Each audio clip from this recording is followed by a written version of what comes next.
Epizodą pristato internetinė buitinės technikos parduotuvė radausa.lt.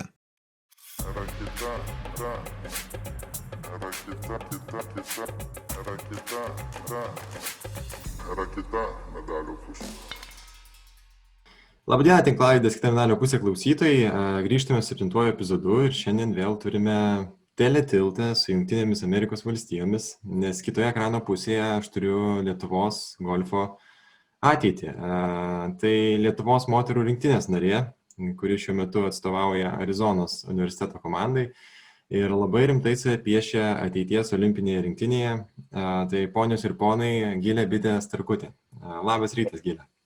Labas rytas, ar labas vakaras, kaip čia sakyti. Jo.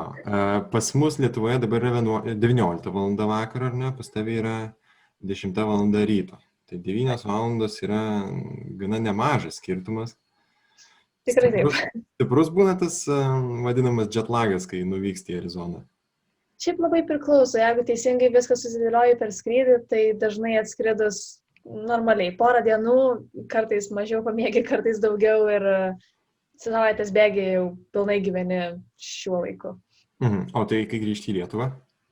Į Lietuvą iš tikrųjų dažniausiai sunkiau būna, galbūt dėl to, kad vis tiek daugiau žmonių reikia pamatyti, visko daugiau aplankyti, bet jo, jaučiasi tas jetlagas, bet galima gyventi su juo. Mes šiandien kalbamės, jau yra antroji diena berods po Jungtinių Amerikos valstijų prezidento rinkimų, ar ne? Kol kas rezultatai iki galo dar kiek mačiau nėra aiškus. Čia dabar iš tikrųjų yra ne tai, kad chaosas, bet toks labai įtemptas laikotarpis, dėl to, kad visi laukia iš tiesų vienos valstijos, kuri viską nulems, bet tuo pačiu metu jau yra žadama 3 valstijų perskaičiavimas, tai jo, taip čia įdomu. Nes aš kaip tik prieš gerą savaitę, iš tikrųjų net nežinau, jaučiu prieš savaitę. Mačiau, kad socialiniuose tinkluose plinta, kad kala ten vitrinas, kad vėl tikisi protestų. Tau pačiai teko kažką tokio pastebėti? Kad matyčiau gyvai, kaip tai vyksta, tai ne, bet taip, tie sakymai ir tie įspėjimai, kad čia vėl viskas prasidės su visokiais protestais, tai to visi bijo ir iš tiesų bijo tiek Trumpo palaikytojai, tiek Bideno, nes kad ir kuri pusė laimės, tikrai gali vykti tų neramumų dėl to, kad viskas yra taip arti, tarsi poros, nežinau, milijonų tikriausiai žmonių skirtumas. Tai, bet iš tikrųjų gyvai nesu mačiusi, tikiuosi, kad ir neteks matyti.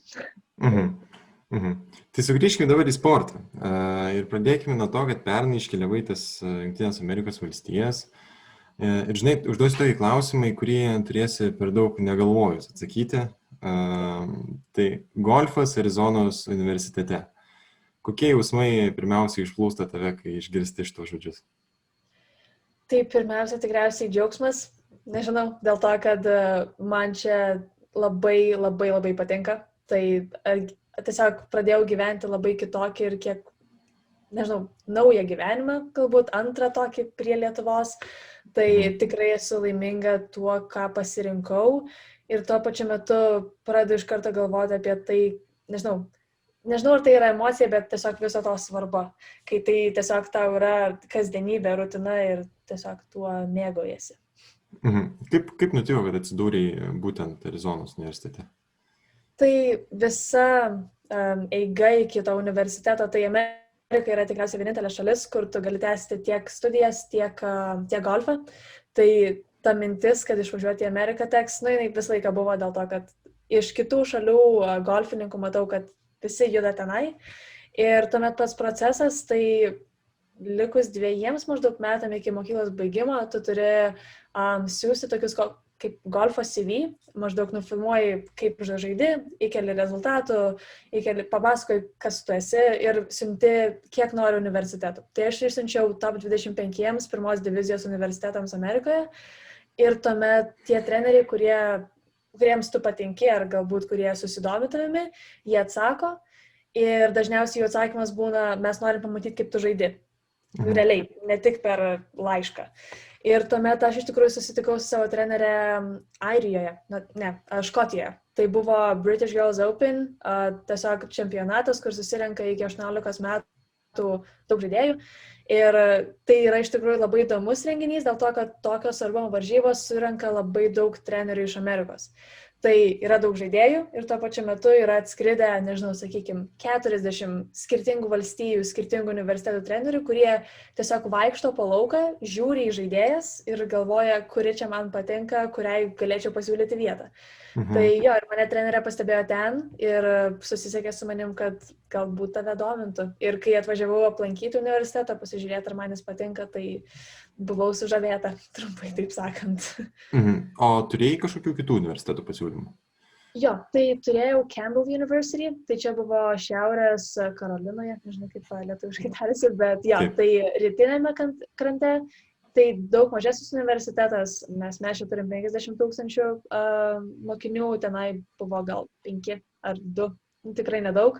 Tuomet dar buvo Vašingtonas, ne miestas, bet Vašingtono valstija, tai vėlgi vakarų pakrantė, bet kažkaip iki galo nesutiko emocijos su trenerė, nes mes su ja turėjom tiesiog skambutį, tai kažkaip nepatiko ir tuomet buvo Arizona. Tai vykai tik į Arizoną apsižiūrėti, ar vykai ir... Vykau į Campbell ir į Arizoną. Ir, vat matai, nes pažiūrėjau, tas mechanizmas visas, tarkime, krepšinį, žinom, kad ten nuo 16-17 metų seka universitetai, žinai, pačiam nereikia įti siūlytis, tai tau teko pasisiūlyti, ar ne, kažkiek tai, nebuvo taip, kad tave stebėtų nuo kažkokio tai amžiaus, žinai. Tai čia yra iš tikrųjų skirtingų visokių istorijų, dėl to, kad jeigu esi iš, nežinau, žinomos šalies, jeigu esi iš Anglijos, Italijos, Prancūzijos, ten tie treneriai lankosi labai dažnai ir jie pastebi geras žaidėjas, jie pastebi, kaip jos auga. Tai joms kartais net nereikia susisiekti, jos žino, joms prisistato treneriai. Bet golfe, kai esi iš Lietuvos, kai apie tave niekas nežino, kai tu kažkokia maža vėliavėlė esi iš to sąrašo viso dalyvių, geriau yra tiesiog prisistatyti tam, kad tave pastebėtų. Nes jo, iš tikrųjų, kaip treneriai nelabai gali prieiti prie žaidėjų, nes mūsų taisyklės yra tokios, kad jie su tavim negali šnekėti iki kol tavo yra 18 metų, arba tu baiginėjai mokyklą. Tai tas procesas gali tiesiog labai nusitempti, mes turim būti tos, kurios inicijuoja pokalbį. Koks yra šiaip Arizonos universiteto golfo komandų lygis, lyginant su kitais NCAA universitetais ar koledžais? Tai Arizona, kai aš atvažiavau, mes šalyje buvom 6, kas yra tikrai labai aukštai. Ir po praeito sezono, kuris, jis nesibaigė dėl to, kad teko išvažiuoti dėl koronos, vis dar, man atrodo, esame aplink 10, galbūt nesisekė taip gerai praeitą sezoną, bet mūsų komanda tikrai yra labai labai stipri. Ta prasme, man tiesiog šiaip yra garbė čia būti, dėl to, kad mes turim pasaulio numeris 2 žaidėją šiuo metu. Jinai prieš mėnesį buvo pirma pasaulyje iš visų moterų, kurios žaidžia mėgėjų lygyje. Taip pat turim 2, kurios yra 50-tuke, visos 3 jos yra iš Taivano. Ir tuomet turim iš Anglijos, iš Amerikos, iš Šveicarijos žaidėjų ir mes visos esam, taip sakant, top 500 pasaulyje ir šitas, net būnant komandai, net nesivaržant su kitais universitetais, yra, taip sakant, kur pasirungti. Žinai, turiu tokį klausimą, kuris bus susijęs su tuo, kad kartais įsijungiu Eurosportą ir pasižiūriu tos bloopersus, tos, žinai, juokingas situacijas sporte. Ir vis tiek Amerikoje važiavai ne vieną golfo aikštyną ir labai įdomu, kiek krokodilų ar gyvačių iš tikrųjų yra tose golfo laukuose. Ar visgi tai yra kažkoks stereotipas, žinai, kurį sukūrė socialinė medija? Ne, bet tai iš tikrųjų nėra stereotipas. Vienas iš tikriausiai labai nedaugelio. Tai kai žaidžiau Floridai, čia dar buvo prieš kokius 3 ar 4 metus, tai matėm aligatorius. Realiai tu žaidi ir tu matai ežere plaukiantį rastą, bet supranti, kad tai nėra rastas, o tai yra realiai gyvūnas. Tai jų tenai yra daug ir ten yra pilna ženklų pristatyta. Neikit į krūmus, neikit prie vandens, tiesiog palikit tą kamuoliuką ir neieškokit. Čia Arizonoje mačiau gyvačių, jos yra aktyvios labiau pavasarį, tai dabar nėra. Bet aš labai šiaip bijau gyvačių, tai nenoriu artintis prie visų tų gyvių. Šiaip bendrai golfo lygis JAV yra labai aukštas, ar ne? atvykus į Arizoną buvo minčių, kad o jei kaip čia bus, nes čia kita lyga, čia ne Lietuva, čia kitas lygis, ar visgi atvažiavai nusiteikus, kad reikės paplušėti, bet savo aš vis tiek kažkaip įrodysiu? Taip, tai pagrindas golfo vis tiek yra. Tu žinai, kaip treniruotis, žinai, kokios yra tavo stipresnės pusės, kokios silpnesnės, bet žinoma, kai atvažiavau, tikrai galvojau, kad bus blogai, dėl to, kad žinojau, į kokią komandą atvažiuoju, žinojau, kad prieš metus jos laimėjo NCAA Amerikos čempionatą, jos buvo čempionės. Tai man tikrai buvo truputėlį jauduliuko, kad supratau, kad galbūt nesu pakankamai pasiruošusi. Ir turiu pripažinti, buvo truputėlį sunku pačioj pradžioj, dėl to, kad tai pirmas dalykas priklausyti komandai yra labai naujas dalykas man. Dėl to, kad nors golfas yra individualus sportas, būti komandai ir jausti atsakomybę ne už tik save, bet ir už 10 žmonių yra vis tiek truputėlį sudėtingiau. Ir žinoma, treniruočių valandų skaičius. Tai Lietuvoje treniravausi, kiekvieną dieną būdavo po valandą 2, bet atvažiavus čia buvo 4-3 valandos per dieną, kiekvieną dieną per savaitę. Ir dar fizinio 3-4 valandos per savaitę ir tai tiesiog padvigubėjo, patrigubėjo. Tai tikrai buvo prie ko priprasti, bet dabar manau, kad jau žinau, kur esu. Tai, kaip suprantu, tu gauni stipendiją, ar ne? Taip, už mane moka. Taip. Jo, tai tą neadekvačią sumą, ar ne, kurios būna Amerikoje. Tai taip, nes tarptautiniam studentam yra apie 50 000. Jeigu dar pridėti visokius gyvenimus, nežinau, butuose, išlaidas maistui ir benzinui, tai tikrai daug daugiau. Bet už mane moka, tai tikrai pasisekė dėl to. Jo. Taip jutko, kokią studijų programą esi pasirinkus? Tai pirmi 2 metai Amerikoje net nereikia būti apsisprendus, bet aš ėjau į verslą, dar nežinau kokią tiksliai kryptį versle, galvoju, kad tikriausiai verslo vadyba dėl to, kad vis tiek artimiausia su mano šeima susiję, bet dabar galvoju, kad eisiu į apskaitą, tai accounting, nes jau kitą pusmetį turėsiu pasirinkti, ką tiksliai noriu daryti. Tai pradėjai savo antruosius metus, ar ne? Pirmieji, nors nebuvo, jie ten pilni, nes kiek teko skaityti, kovo mėnesį grįžai į Lietuvą. Ar per tos metus spėjai apsiprasti su nauja aplinka, su ta visiškai kitokia kultūra? Manau, kad taip. Pirmas pusmetis, iki tol, kol grįžau į Lietuvą, manau, kad buvo toks visiškas laikotarpis, kai bandžiau atrasti tiek save, tiek atrasti Ameriką. Dėl to, kad vis tiek, žinoma, kaip sakei, kultūra visiškai kitokia, žmonės kitokie. Ir aš atvažiavau tikriausiai su labai daug stereotipų galvoje, dėl to, kad mes juos susikuriam iš medijos, mes juos susikuriam iš filmų. Ir turėjau daug nusistatymų apie žmonės, turėjau daug nusistatymų apie maistą ir viską, ką čia pamatysiu. Tai tie pirmi 3 mėnesiai, aš manau, kad aš neįgiau vieną stereotipą po kito. Ir tai buvo įdomiausias dalykas, dėl to, kad kai visi galvoja, kad čia žmonės yra labai paviršutiniški, atradau nuostabių žmonių, nuostabių draugų ir komandos narių. Tai pati kultūra yra tokio platumo, sakyčiau, kad tai yra tiesiog sunku suprasti. Atvažiuoji ir tai yra mišinys nuo Azijos iki Amerikos, tiek maisto, tiek kalbėjimo kultūra. Ir manau, kad reikėjo prie to truputėlį priprasti, bet dabar jau žinau, taip sakant, savo vietą Arizonoje. Ir žinau, kaip gyventi to amerikietiško tikriausiai būdų, jeigu taip galima jį pavadinti iš viso. Tai neturi to namų ilgesio sindromo? Nėra taip, kad pabuvus keletą mėnesių norisi namo bet kokią kainą? Bet kokią kainą ne. Žinoma, pasiilgstu šeimos, draugų, šunų savo, bet taip, kad noriu grįžti į Lietuvą, kad ir kas bebūtų, deja, bet taip nėra. Tai mokslo metai dabar, ne? Kaip atrodo tavo diena, kaip tu derini tiek mokslą, tiek sportą, tiek golfą mokslo metų ritmu? Taip, tai tikriausiai pirmiausia reikėtų šnekėti apie normalų pusmetį, ne taip, kaip viskas vyksta dabar. Tai kai yra sezonas, tai mes turime treniruotės 5 kartus per savaitę oficialiai. Tai čia darbo dienomis ir tuomet šeštadienį, sekmadienį tai yra neprivaloma, bet treneriai iš tavęs tikisi, kad tu eisi ir treniruosis. Tai pirmadienį, trečiadienį, penktadienį treniruotės yra po pietų, golfas 4 valandos ir iš ryto mes mokomės. Tai atsikeli, paskaitos, namų darbai ir tuomet į golfą treniruotę, iš vakaro lieka vėl namų darbai pavalgyti ir ilsėtis.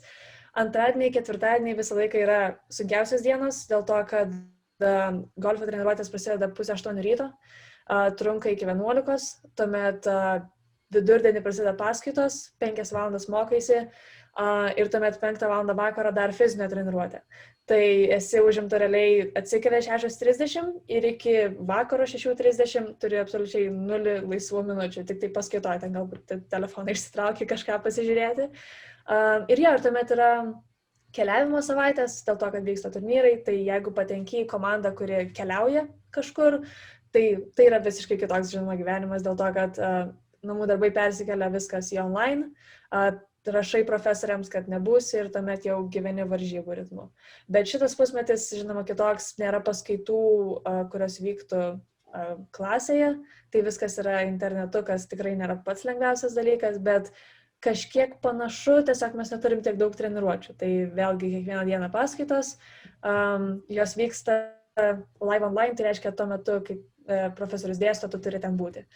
Ir tuomet yra golfo treniruotės 3 kartus per savaitę, 3 kartus per savaitę fizinis ir tuomet kiek nori daugiau pati inicijuoji. Tai mes iš tikrųjų treniruojamės golfą 6 kartus per savaitę, 3 kartus fizinis ir dar kartais pabėgioju.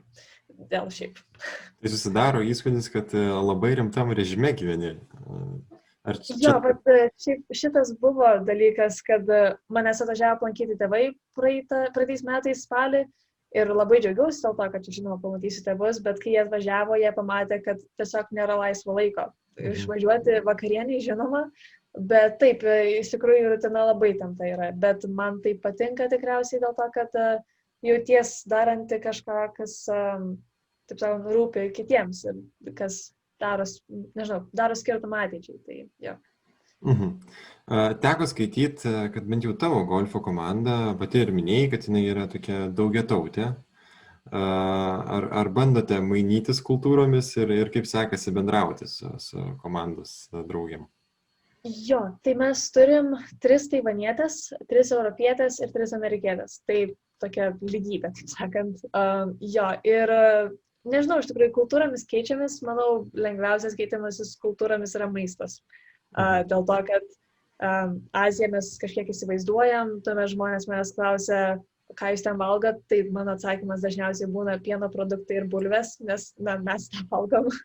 Tai jo, tai keičiamės tikriausiai maistais, gaminam, važiuojam vieną pas kitą ir tiesiog išbandom tuos dalykus, bet tikriausiai įdomiausias man buvo dalykas dėl bendravimo, kaip skiriasi tautos, tai amerikiečiai, kurie yra visą laiką kalba, visą laiką sveikinasi, visą laiką inicijuoja pokalbį.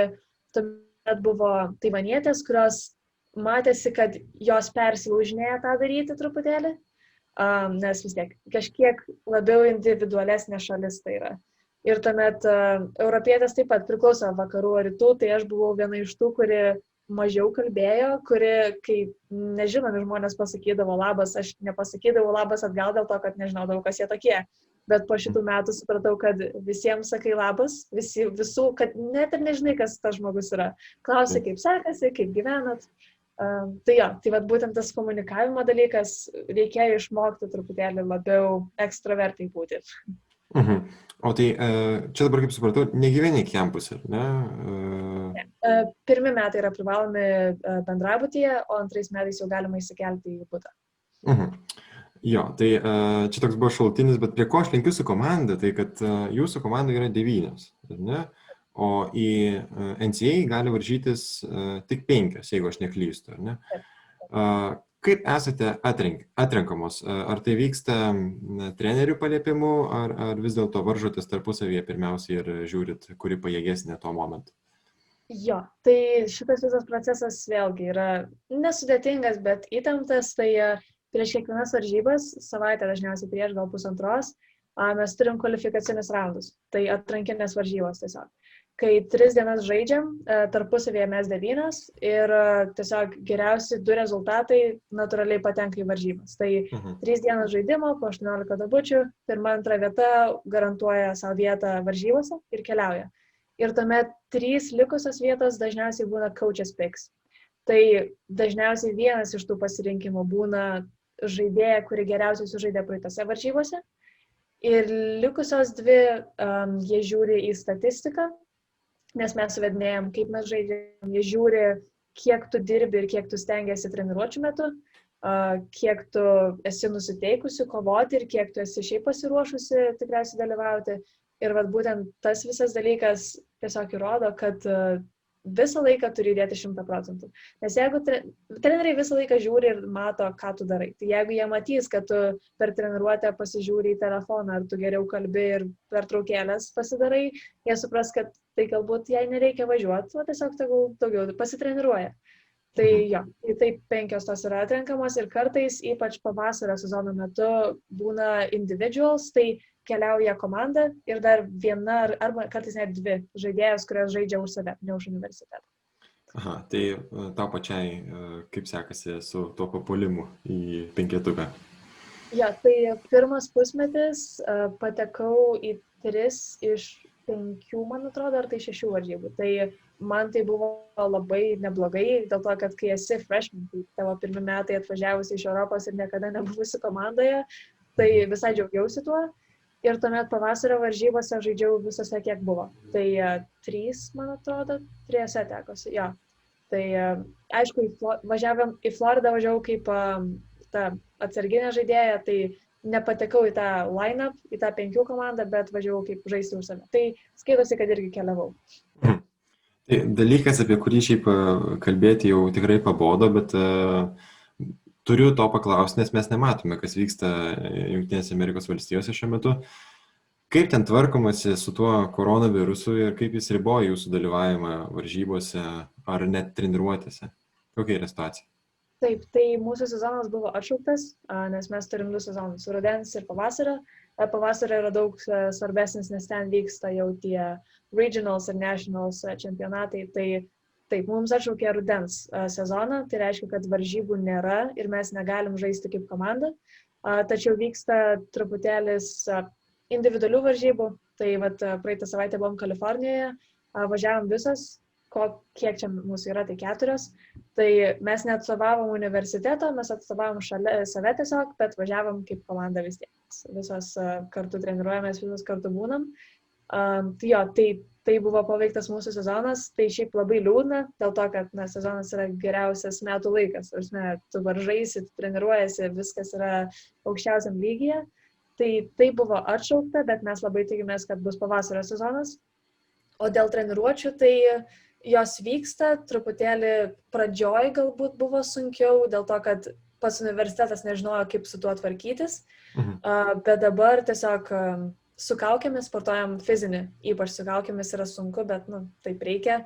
Tai eini į salę, su kaukė bėgi, su kaukė kilnoji svorius, tuomet tave testuoja kiekvieną savaitę, tas nemalonusis iki akių nueinantis testas.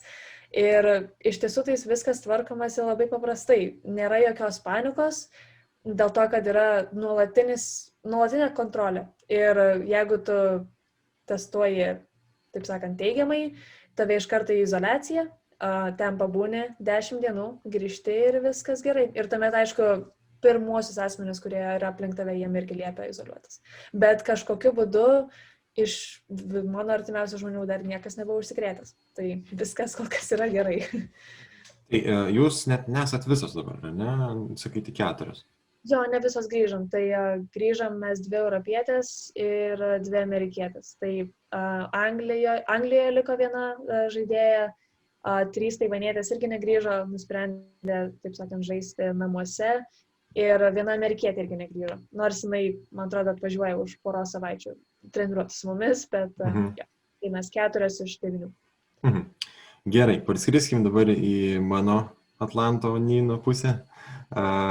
Sugrįžkim į Lietuvą šiek tiek. Ir dabar pradėsiu visiškai nuo pagrindų. Kaip apskritai tu atsidūrei tokioje sporto šakoje kaip golfas? Taip, tai kai pradėjau žaisti, golfas buvo labai naujas žaidimas, sportas Lietuvoje.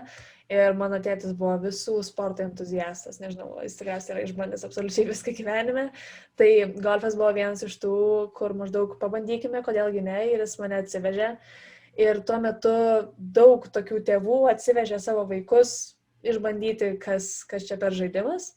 Ir jo, tai kažkaip užsikabinau, pirmą viskas prasidėjo nuo stovyklėlių vaikų, kur ten būdavo tiesiog savaitę pasitreniruoji ir kažkokiu būdu išaugo į tai, kad dabar golfas yra didžiausia mano gyvenimo dalis.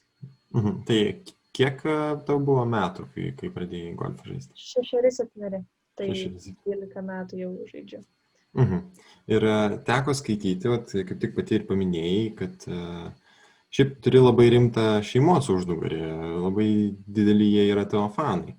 Ar pavyksta tėtį ir mamą iškviesti į dvikovą golfo lauke? Ar jie jau nebe konkuruoja su tavimi? Tai yra daug skirtingų formatų golfe, tai galima surasti formatą, kuris visus sulygina ir tada tikrai yra linksma varžytis. Bet ne, tėvai tai tikrai didžiausi yra palaikytojai, tai tėtis žaidė nuo pat pradžių, kartu pradėjom ir iš tikrųjų labai džiaugiuosi, kad mama pradėjo žaisti. Tai prieš šią vasarą iš tiesų išsilaikė tą žaliąją kortą, kuri garantuoja tai, kad tu gali žaisti laukose ir moki žaisti tiesiog. Tai dabar oficialiai su tėvais galiu žaisti. Tik tai išvažiavau. Tai dar neteko su mama sužaisti, bet tikiuosi, kad ateinančią vasarą pavyks. Kada supratai, kad už golfo šiaip galima kabintis, kad galbūt tai bus ne tik sportas, bet ir bilietas, kuris atidarys kažkokias tai duris tau pačiai?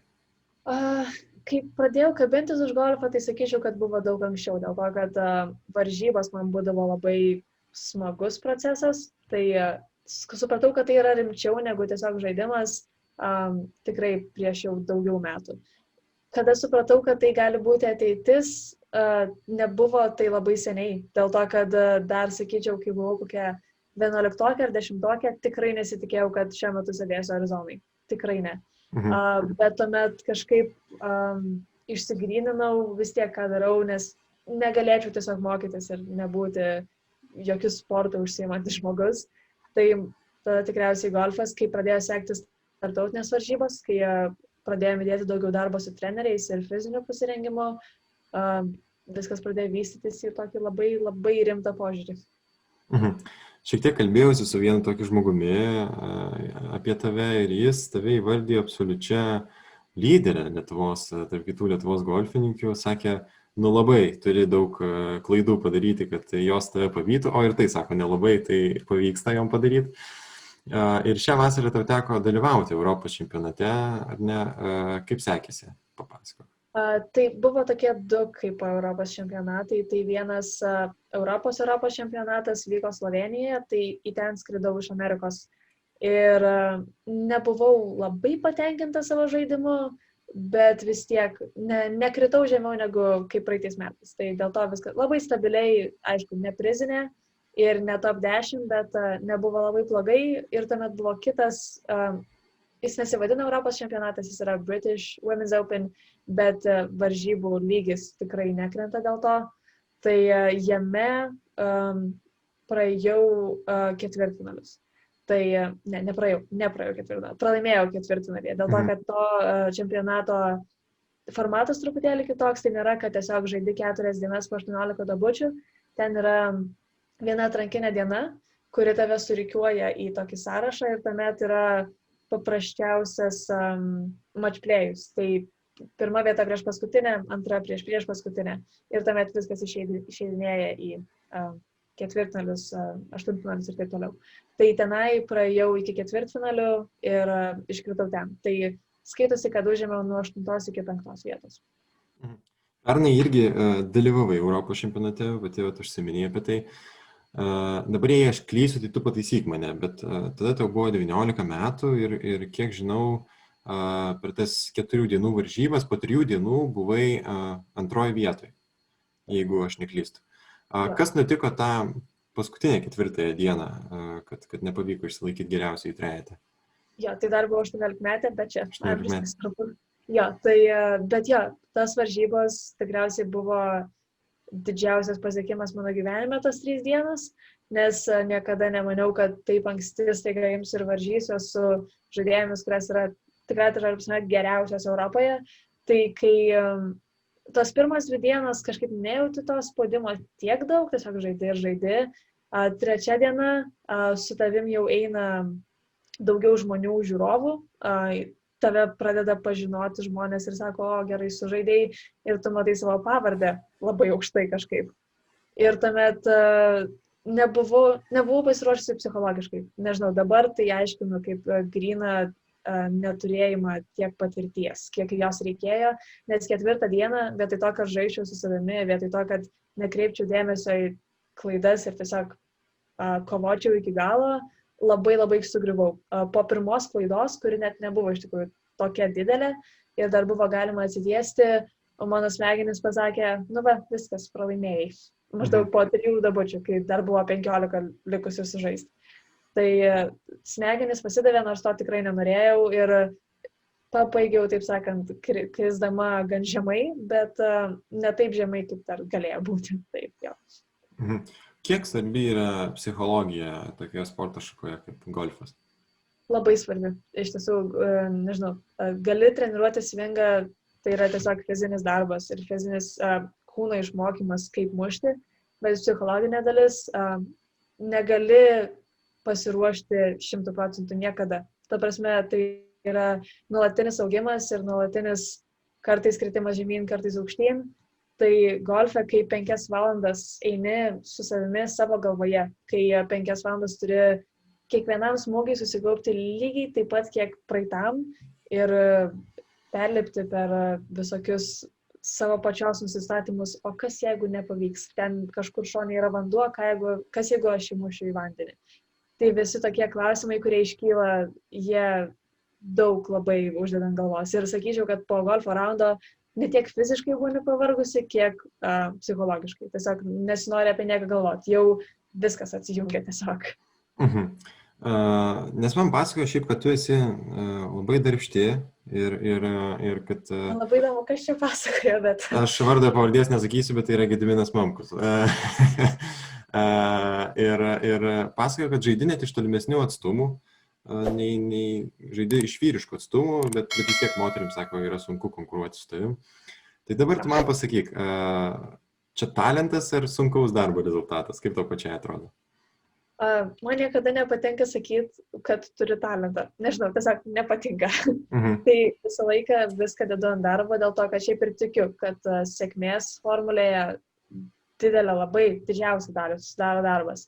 Tai tas žaidimas nuo tolimesnių tee-offų, išmušimų, didesnė atstumai, tai mes nusprendėm prieš 3 metų su dar viena žaidėja, kad mums reikia truputėlį daugiau iššūkių, tai mes pradėsim žaisti sunkiau.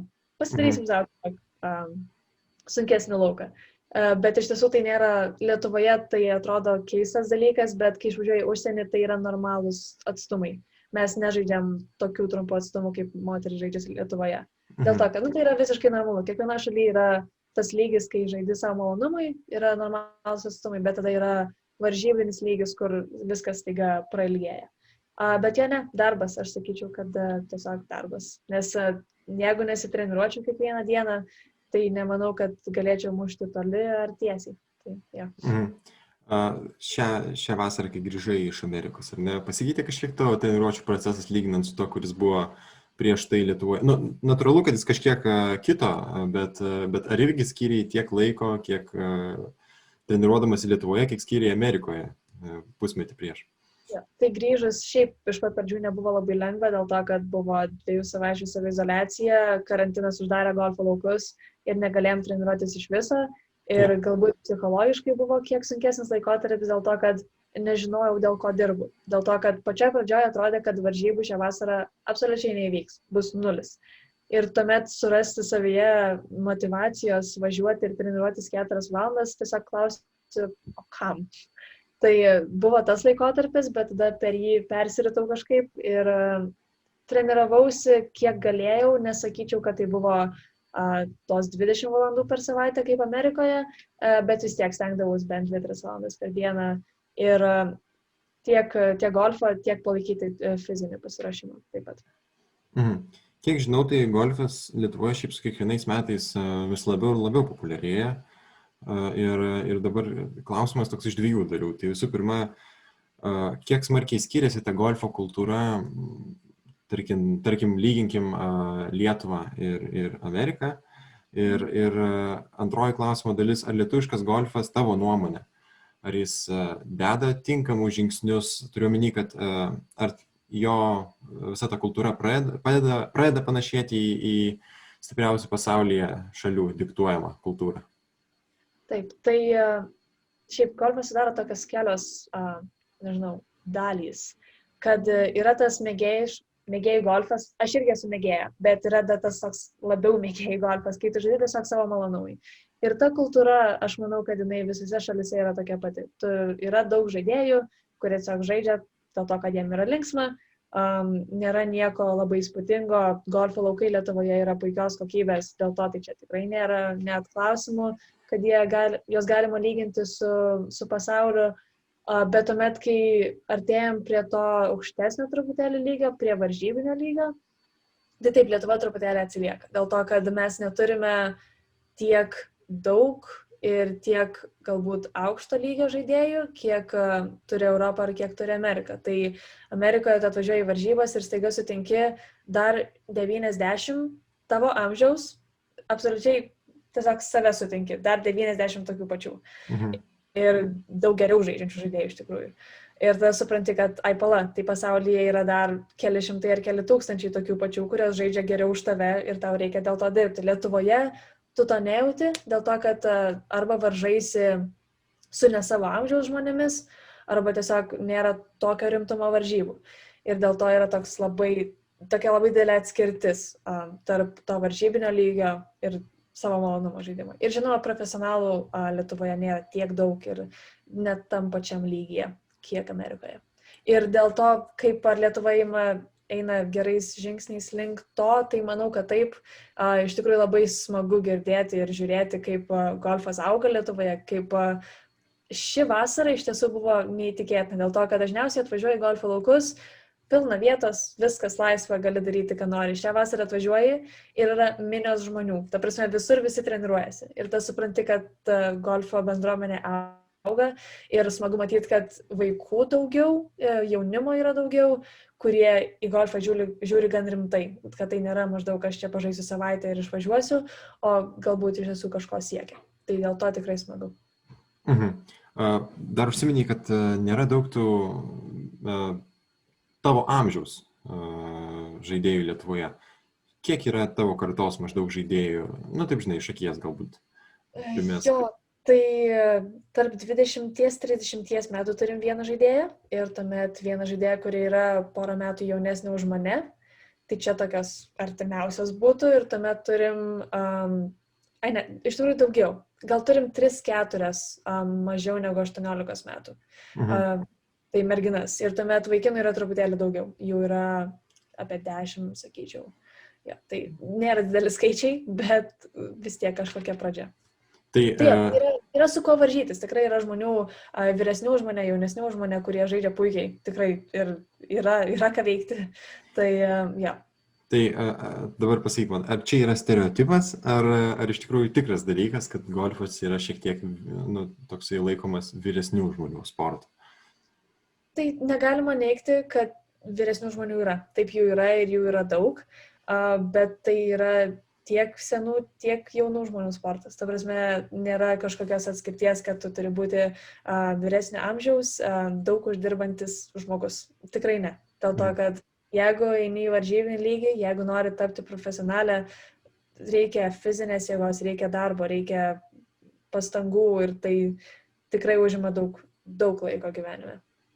Jo, tai dabar pereikim prie to tapimo profesionalę, nes girdėjau, kad per pastaruosius keletą metų pasikeitęs tas tavo toks požiūris ir tikrai pradėjai rimtai mąstyti apie tą profesionalų žaidimą. Kas pasikeitė per tą laikotarpį ir kas sustiprino tą norą žaisti golfą būtent profesionaliai? Taip, tai tikriausiai kiekvienas golfininkas turi svajonę kažkada išbandyti profesionalo kelią, dėl to, kad tai yra tiesiog visiškai kitoks, ne tai, kad visiškai kitoks golfas, kitoks gyvenimo būdas, dėl to, kad tu staiga tą pasidarai savo karjerą. Tai yra iš karto labai nauja. Tai jo, per tos pastaruosius keliarius metus, kai supratau, kad galima auginti lygį ir galima kažkiek bandyti lygiuotis į geriausius pasaulyje, ne geriausius pasaulyje, bet arčiau aukštumų, supranti, kad tas svajonės išsipildymas galbūt yra visai įmanomas. Tai jo, tai visai paskatino ir iš komandos dažniausiai būna 2-3 žaidėjos, kurios visą laiką tampa profesionalėmis. Tai pavyzdžiui,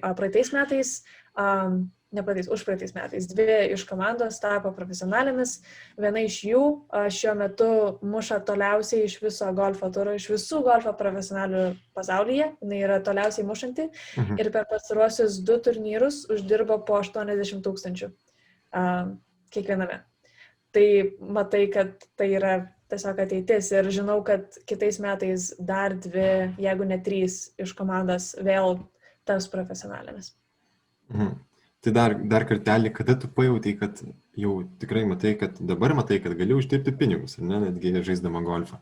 Tai atvykus jau į Arizoną tai supratai, ar jau būdama Lietuvoje galvojai, kad geras, žinai, čia taip gali būti? Tai būdama Lietuvoje jau mačiau, kad tą galima daryti dėl to, kad mes turim profesionalų, bet atvažiavus į Ameriką tikriausiai supratau kelią, kas veda iki to, nes iki tol nežinojau, kaip tiksliai tai veikia, kokie yra turai, kur tu turi gyventi, kaip treniruotis.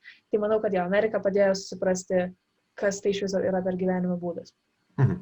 Tai mano informatorius Gediminas man papasakojo, kad lietuvių golfininkų olimpinėse žaidynėse nėra buvusių. Arčiausiai jau kažkada buvo ten lietuvių kilmės amerikiečiai, bet irgi jas nepateko. Aišku, reikia suprasti, kad šiaip golfo ilgai nebuvo olimpinių žaidynių programoje.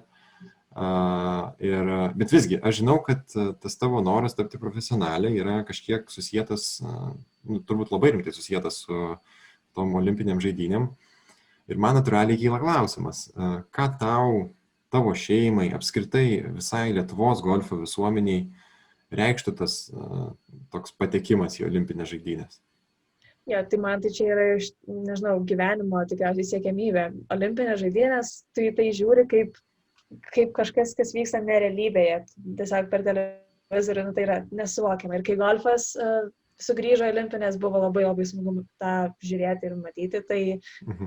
Tai tikrai yra, nežinau, kažkas, ko siekčiau, bet tai nėra labai lengva vėlgi. Dėl to, kad taip reikia būti profesionalė tam, kad patektume į olimpiadą ir praeiti atrankinės varžybas ir būti tikrai nežemai profesionalių reitingę pasaulyje, bet tai, kad esi iš šalies, kurios niekas nežino, tiksliau, sakėsi, Lietuvos.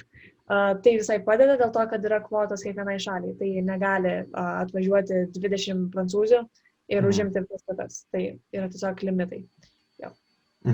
Tai o koks jausmas būna, nes šiaip susidaro įspūdis, kad labai tau ta Lietuva, šiaip atstovavimas Lietuvai reiškia labai daug. Ir koks būna jausmas, kai aš nežinau, iš tikrųjų, golfe turbūt natūralu, kad laimėtojams irgi groja himną, ar ne? Kaip jautiesi, kai va, toks momentas, kai tu žinai, kad laimėjai po Lietuvos vėliavą? Ja, tai va, tas dalykas iš tiesų yra labai, nežinau, didžiavimosi jausmas, bet tuo, kad esu lietuvė tikriausiai. Taip apibūdinčiau viską.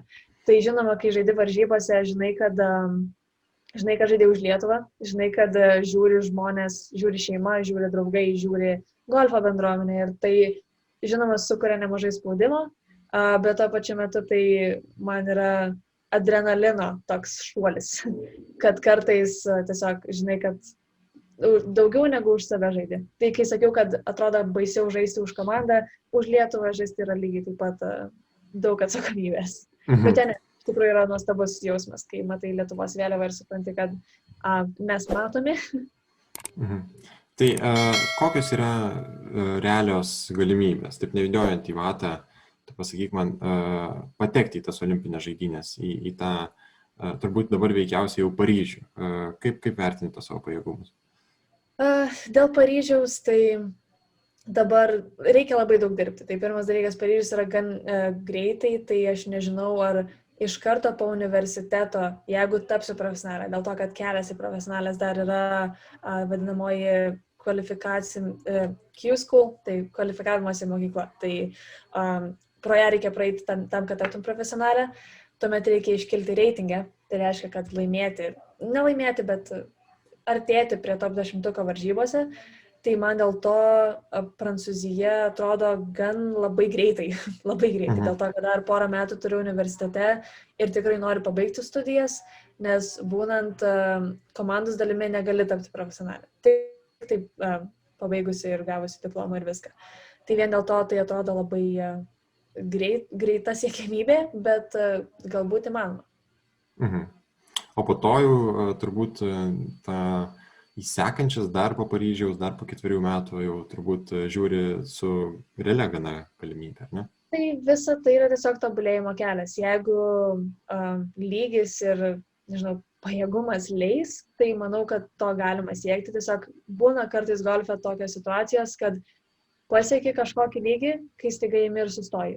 Tiesiog nebegali pradėti žaisti geriau, kažkas tiesiog nebeveikia. Tai labai tikiuosi, kad tai neįvyks, dėl to, kad tikiu vis tiek, kad daug darbo įdėjus galima tobulėti iki nežinia kiek. Tai jeigu tas tobulėjimas tęsis, tai manau, kad yra įmanoma. Pabaigai, Gilė, aš norėčiau, kad tu pasvajotum, šiek tiek norėčiau, kad pagalvotum ir pasakytum man kelis dalykus. Tai pirmas, norėčiau, kad įvardintum šalį svajonių ar svajonių aikštyną, kuriame norėtum sužaisti golfo mačą, bet čia yra svarbi ir antra klausimo dalis, nes norėčiau, kad įvardintum bet kurį ar bet kurią pasaulio golfo žaidėją, su kuria ar kuriuo norėtum išbandyti savo jėgas būtent tame aikštyne. Labai geras klausimas iš tiesų, bet tikriausiai, kad norėčiau sužaisti aikštynę, kuriame vyksta Masters turnyras. Šitas, nežinau, žinomiausias tikriausiai. Tai man ten atrodo rojus golfo ir šiaip labai sudėtingas aikštynės, žmonės nežaidžia gerai ir šiaip yra labai uždara bendruomenė. Tai ten patekti yra wow. Tai tam aikštynė ir sakyčiau, kad su amerikietė Lexi Thompson, jinai yra tokia visai, nežinau, įkvepianti, sakyčiau. Bet jo, nelabai turiu žaidėją, kuris man būtų vienintelis ir viskas. Tai man yra daug jų, yra daug įdomių žaidėjų, bet aš manau, kad norėčiau su ją visai. Tai labai, Gilė, aš tau ir palinkėsiu sužaisti kažkada su ją, palinkėsiu, kad būtų tas Masters golfo aikštynas kažkada ir ačiū, kad skyrei šiek tiek savo laiko ir sutikai pasikalbėti. Ačiū ir klausytojams, kurie žiūri, klauso, prenumeruoja ir dalyjasi. Ačiū jums visiems, ačiū dar kartą tau, Gilė, ir sakau iki kito karto. Iki.